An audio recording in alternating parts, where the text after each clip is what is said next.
Right now, the tension between Iran, Israel, and the United States is sitting on that edge. And the most dangerous part, nobody thinks they're the aggressor. Everyone thinks they're defending themselves. So how did we get here? It didn't start this week. It didn't start this year. It started decades ago. In 1979, Iran's Islamic Revolution reshaped the country's identity and its relationship with the West. The new leadership rejected US influence, and it took a hard ideological position against Israel. Iran does not recognize Israel as a legitimate state. Israel views Iran's leadership and military ambitions as a direct existential threat.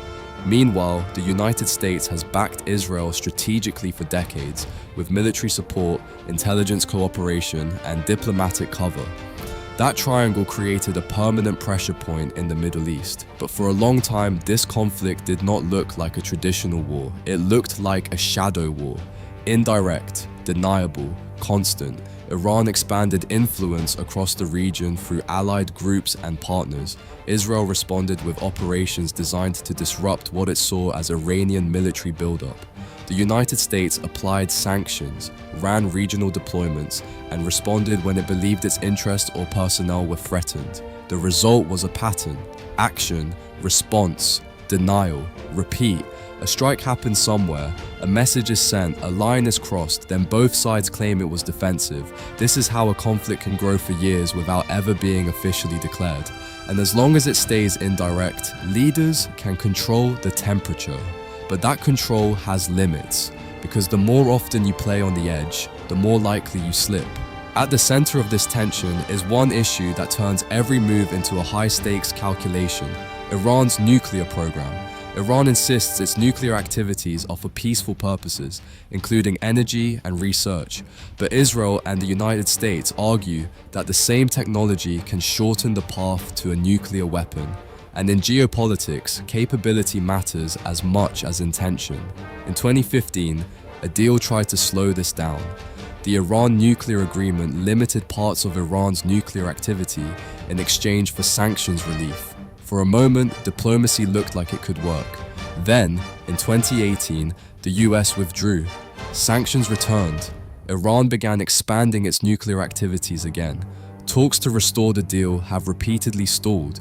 And here's why this is so dangerous. If Iran were to obtain a nuclear weapon, it could trigger a chain reaction.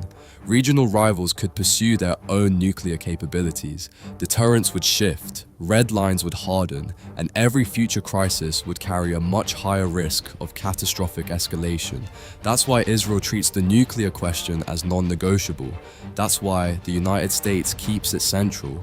And that's why Iran sees the pressure as an attempt to control its sovereignty. So the conflict isn't just about missiles or strikes, it's about what each side believes the future will look like if it loses. Now add another layer. The Middle East isn't one battlefield. Allies, rival groups, proxies, militias, air defenses, intelligence channels, and decades of grudges stacked on top of each other.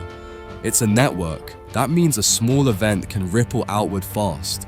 A strike triggers a response triggers another response, and suddenly multiple fronts are active at once.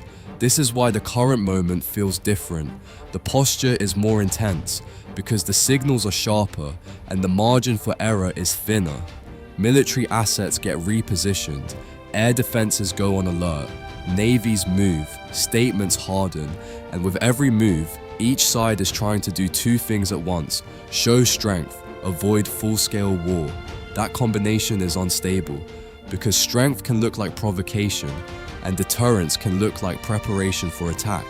Meanwhile, the world reacts even before the conflict expands. Energy markets move on fear, shipping insurers raise rates, governments issue warnings, and everything runs through one geographic choke point that keeps appearing in every serious conversation about escalation: the Strait of Hormuz.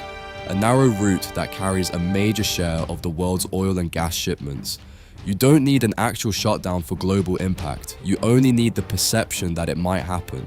Oil prices can jump on rumor, markets can swing on speculation, and when costs rise, the effects travel far beyond the Middle East. Now, let's be clear, a full-scale war is not inevitable. Even in tense moments, leaders understand the costs. Direct war would be devastating. It would risk wider regional instability.